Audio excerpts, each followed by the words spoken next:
Hace 70 años encontramos la clave del sistema solar. Esa clave permitiría lanzamientos asequibles de miles de toneladas a la vez, viajes rápidos a todos los planetas e incluso más allá del sistema solar. Pero decidimos no usarla. La energía nuclear.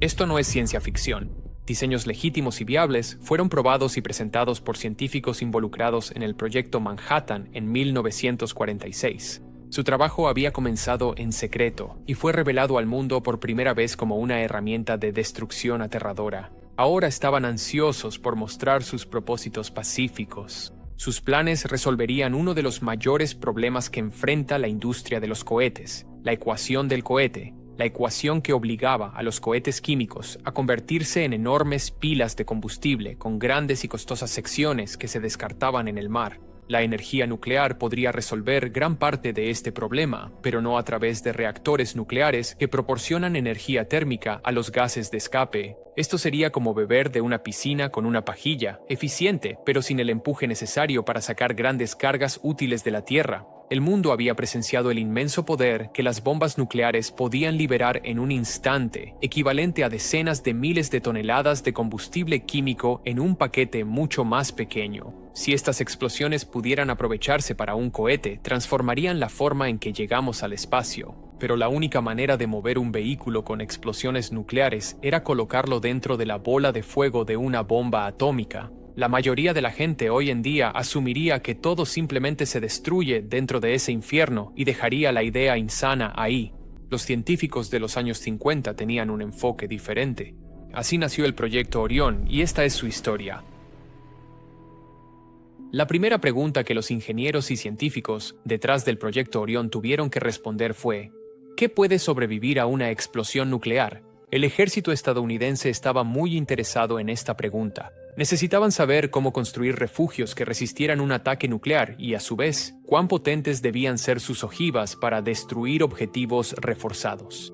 El calor, la radiación y la onda expansiva de una detonación nuclear también podían destruir las otras bombas nucleares en una andanada, así que saber cuán cerca podían estar era vital. Las respuestas vendrían de las numerosas pruebas nucleares que estaban realizando con entusiasmo, específicamente de los experimentos que consistían en colocar diferentes materiales a distintas distancias del punto cero de un artefacto nuclear. Uno de esos experimentos involucraba las esferas de Lew Allen. Lew Allen era un físico de la Fuerza Aérea que estaba preocupado por el suministro de tritio en Estados Unidos, un isótopo pesado de hidrógeno necesario para llenar las ojivas termonucleares. La primera bomba de fusión fue detonada en la prueba Ivy Mike de 1952 y rápidamente le siguieron planes para ojivas de rendimientos mucho mayores, en el rango de los megatones, que requerían más tritio. Allen sabía que el litio podía transformarse en tritio después de ser bombardeado por neutrones y que la radiación de una bomba de fisión de uranio podía hacer el trabajo. Así que hizo que estas esferas fueran expuestas a un artefacto de 20 kilotones para probar esa teoría. El experimento Viper tomó esferas de acero de 1 metro de diámetro, llenas de un material que contenía litio, y las colocó a solo 10 metros del punto de detonación de una bomba atómica. Las esferas absorberían la intensa radiación sin ser destruidas gracias a un recubrimiento de grafito.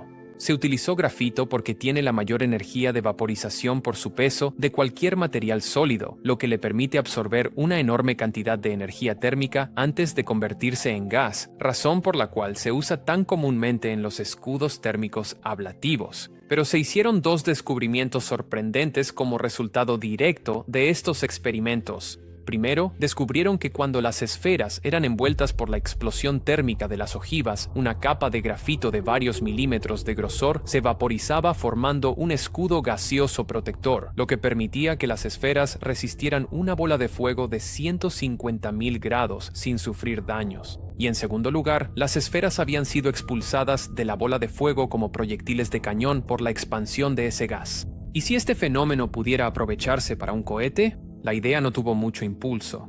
Eso fue hasta que el Sputnik sobrevoló Estados Unidos en 1957, dando inicio a la carrera espacial. Se liberaron rápidamente vastos recursos para financiar esfuerzos que permitieran superar a los soviéticos en el espacio, tanto en el presente como en el futuro, incluyendo tecnologías menos seguras pero de gran potencial. Se creó a principios de 1956 y el proyecto Orión comenzó ese mismo año. Los artículos que detallaban la física del principio se convirtieron en diseños viables y se empezaron a planificar naves espaciales conceptuales de mayor tamaño. Pero el proyecto Orión no eran solo bocetos. Se empezaron a probar diseños reales, incluyendo un pequeño cohete que fue impulsado a 100 metros de altitud por 6 explosiones. Otro fue un modelo a escala que fue sometido a pruebas repetidas de choque. Se diseñaron varias naves espaciales de diferentes tamaños y propósitos, que iban desde los Orion lunares que viajaban a la Luna hasta vehículos Orion de ultra gran capacidad de 10.000 toneladas que llevaban su propio peso a la órbita en cada lanzamiento. Cada uno de ellos habría representado un avance enorme respecto a las naves espaciales de su época y aún hoy seguirían siendo insuperables, capaces de cruzar todo el sistema solar en un mes o de dirigirse a Alpha Centauri en el transcurso de una vida humana. Pero para los fines de este video nos centraremos en un diseño específico, la nave Orion de 4.000 toneladas, la primera propuesta seria del proyecto. Iba a ser un vehículo de gran capacidad, una bala de 78 metros de altura capaz de entregar 1.115 toneladas en la órbita baja terrestre, pero también de llevar 300 toneladas a Marte y regresar sin necesidad de repostar. El acoplamiento en el espacio aún no se había intentado, por lo que poder enviar estaciones espaciales enteras de una sola vez o realizar misiones completas con un solo vehículo era una ventaja clara. Informes desclasificados nos cuentan cómo habría funcionado, centrándose en 4 elementos críticos.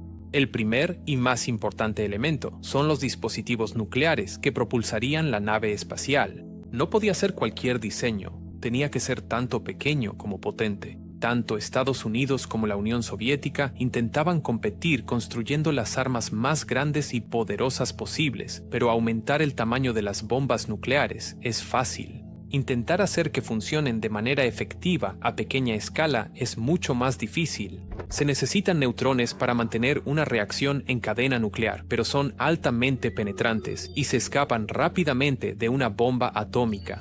Los núcleos más pequeños liberan más neutrones, por lo que ocurren menos reacciones de fisión en su interior y gran parte del combustible se desperdicia, pero esto puede compensarse con una mayor compresión explosiva para aumentar la densidad y, de ese modo, incrementar las probabilidades de colisiones de neutrones. Pero eso conlleva sus propios desafíos de diseño. Estados Unidos estaba obsesionado con inventar ojivas miniatura para equipar una nueva generación de misiles balísticos lanzados desde submarinos y así armar una nueva rama del arsenal nuclear estadounidense. La clave era el plutonio, un combustible más volátil que el uranio, encerrado en berilio que reciclaba y reflejaba neutrones de manera eficiente.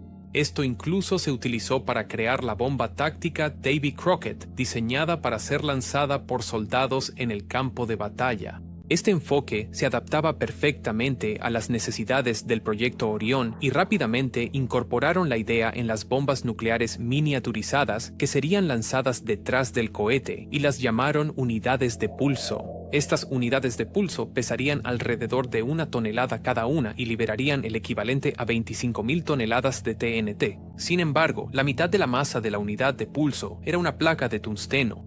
Esa placa era la diferencia entre una bomba y un motor de cohete.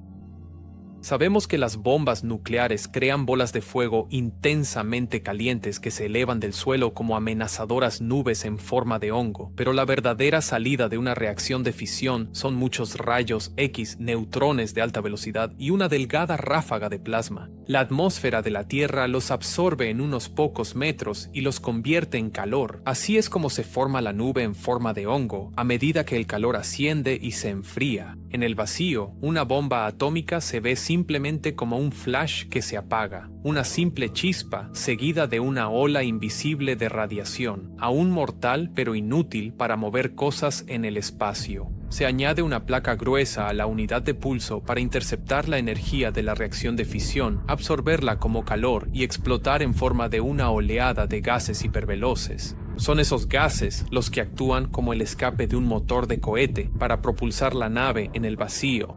Se eligió el tungsteno porque hacía un excelente trabajo deteniendo la radiación dañina que podía alcanzar la nave espacial y además era 10 veces más compacto que el grafito. Los ingenieros del proyecto Orion también idearon una manera de canalizar la energía de un artefacto nuclear para que golpeara preferentemente la placa de tungsteno en lugar de dispersarse en todas las direcciones. Un cono de óxido de berilio recubierto de uranio era capaz de absorber la liberación inicial de energía de la reacción nuclear. La expansión instantánea del berilio generaba una onda de choque, y utilizando técnicas ya conocidas por los ingenieros para convertir explosivos en cargas huecas, como las ojivas antitanque HEAT, podía redirigirse para empujar la placa de tungsteno. Teniendo en cuenta todas las ineficiencias, las unidades de pulso tendrían una velocidad de escape de 36.000 metros por segundo, 10 veces la velocidad de escape de un cohete químico convencional. Las unidades de pulso se detonarían aproximadamente una vez por segundo, liberando un promedio de 100 teravatios de potencia instantánea. Eso es 5 veces más potencia de la que toda la humanidad utiliza en cualquier momento hoy en día. Pero el empuje del motor se entregaba en pulsos de milisegundos, como golpes de martillo. Aunque los experimentos del proyecto Orión demostraron que una nave sólidamente construida podía soportar tales sacudidas muchas veces, serían necesarias algunas adaptaciones para una nave Orión tripulada. Un sistema de suspensión fue el segundo elemento vital que diseñaron. Frente a las explosiones nucleares había un disco de acero de 26 metros de diámetro recubierto de aceite. Los gases de tungsteno de las unidades de pulso rebotaban en esta placa de empuje para transferir su impulso, mientras que el aceite actuaba como una capa sacrificable que prevenía daños, una técnica que en realidad se demostró eficaz en pruebas atómicas reales.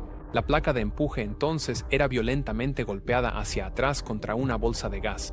Como una bolsa de aire durante un choque automovilístico, esta bolsa reduciría la aceleración de la placa de miles de Gs a unos pocos cientos de Gs, lo cual aún es suficiente para aplastar a un ser humano al instante.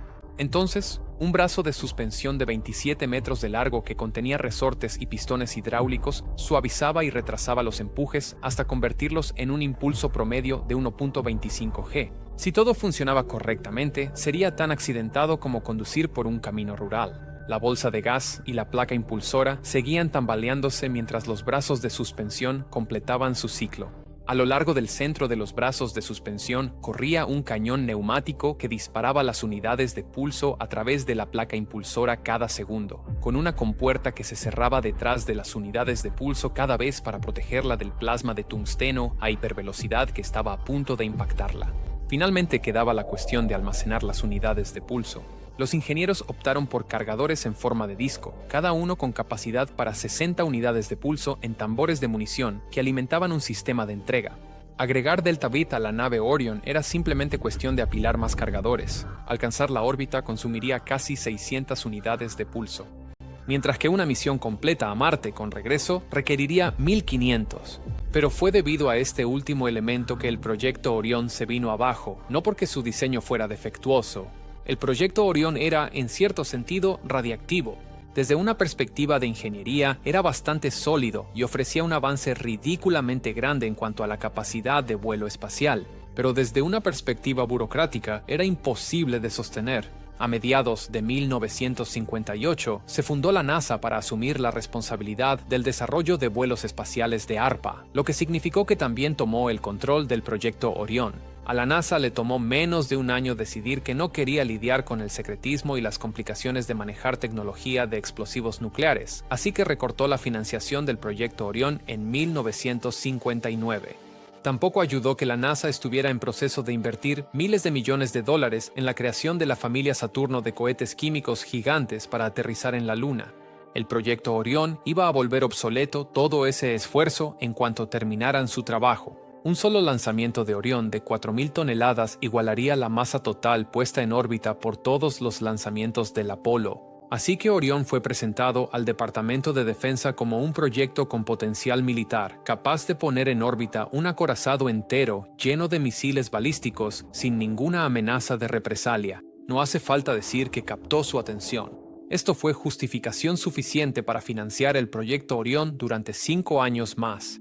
Durante este periodo, la posibilidad de construir y probar realmente una nave Orión se fue desvaneciendo aún más. Quedó claro que un lanzamiento de Orión desde Tierra ya no era políticamente aceptable, ya que el público tomó conciencia de las consecuencias de todas esas pruebas nucleares y no aceptaría realísticamente un vehículo de lanzamiento que despegara con cientos de bombas nucleares sobre sus cabezas. Los ingenieros del proyecto se vieron obligados a diseñar vehículos mucho más modestos que fueran lo suficientemente ligeros como para ser colocados sobre un propulsor químico, de modo que pudieran elevarse hasta una altitud de 76 kilómetros antes de iniciar su ciclo de pulsos nucleares. La idea era que cualquier residuo radiactivo de las explosiones nucleares se dispersaría de manera inofensiva y la mayor parte saldría completamente de la Tierra, pero obviamente esto tampoco era muy seguro.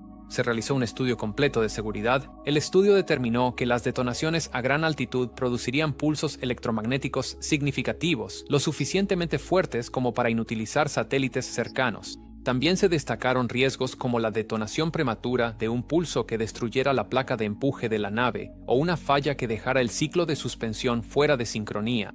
La posibilidad de que un Orion completamente cargado explotara en la plataforma de lanzamiento también era terrible. Sin embargo, el peor escenario posible sería una falla durante el ascenso a la órbita. No ocurriría una reacción en cadena nuclear, pero era posible detonar los explosivos necesarios para comprimir el combustible fisionable en cada unidad de pulso nuclear y dispersar material radiactivo, material a lo largo de miles de kilómetros. Abordar estos problemas redujo drásticamente el rendimiento potencial de un vehículo Orion, además de hacerlo mucho más caro de lanzar. Compensar el rendimiento menos impresionante de estos diseños posteriores es quizás la razón por la que el proyecto Orion bajo la Fuerza Aérea de los Estados Unidos se inclinó hacia el aspecto militar, lo que llevó a algunas creaciones bastante locas. El Orion de comando y control de emergencia era un diseño de 2.500 toneladas que se encontraba en un silo como un ICBM, pero solo se lanzaría en caso de una guerra nuclear para convertirse en un respaldo volador de NORAD. El Orion del juicio final utilizaba su capacidad de carga para colocar un arma termonuclear de 1.650 toneladas en la órbita baja de la Tierra. Tendría una potencia de 8.250 megatones, igualando a todas las ojivas estadounidenses combinadas, y sería capaz de incendiar un área de tierra más grande que Francia, simplemente detonando en el espacio. Otra versión militar fue supuestamente presentada al presidente Kennedy, solo para que la rechazara por ser horripilante e innecesaria.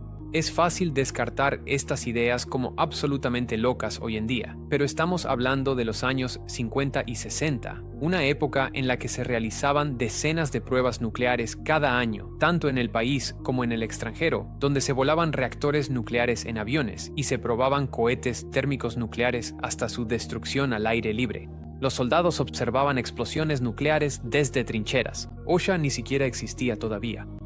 El proyecto Orion en sí fue secreto durante toda su existencia y la mayoría de los detalles permanecieron clasificados durante décadas después. Si las circunstancias hubieran sido diferentes, podría haber seguido adelante. De hecho, fue la cambiante situación internacional la que finalmente acabó con el proyecto Orion. Estados Unidos y la Unión Soviética sufrieron la crisis de los misiles en Cuba en 1962 y comenzaron conversaciones diplomáticas para evitar que ocurriera una escalada similar nuevamente. Parte de esos esfuerzos diplomáticos fueron acuerdos mutuos para limitar dónde y cómo se podían probar las armas nucleares, lo que culminó en el Tratado de Prohibición Parcial de Pruebas Nucleares de 1963. Firmarlo significó que las bombas nucleares ya no podían detonarse a gran altitud ni en el espacio. Eso fue la sentencia de muerte para la propulsión por pulsos nucleares.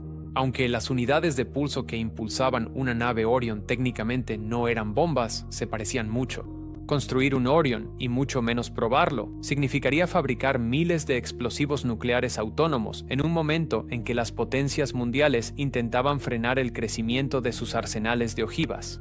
Peor aún, un lanzamiento de Orion activaría los sistemas de alarma de ataque nuclear en todo el mundo, y con solo el rendimiento reducido de un diseño impulsado químicamente como resultado, ya no era viable seguir trabajando en ello. Con eso, el proyecto Orion terminó en 1965.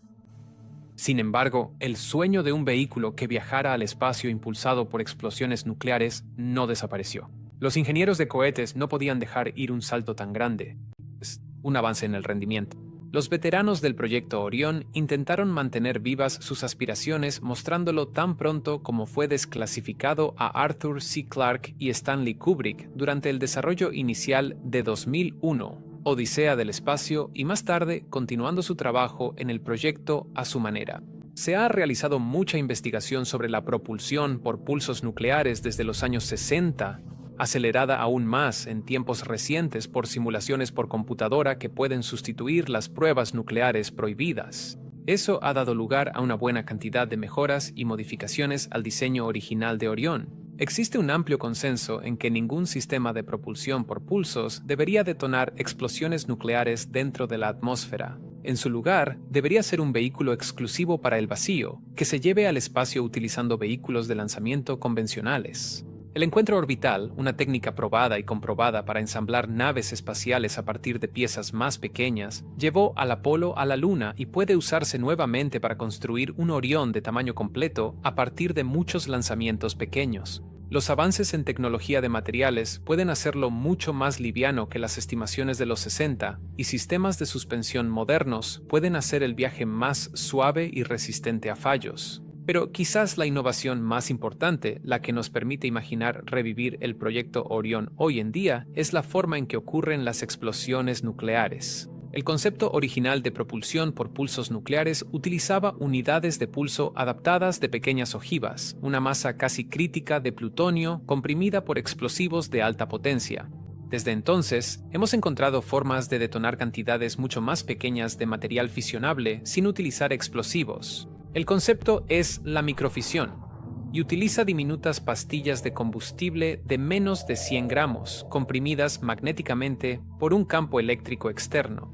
Esa corriente sería suministrada por pilas de supercondensadores a través de cables superconductores y luego fluiría por delgadas líneas de transmisión hasta las pastillas.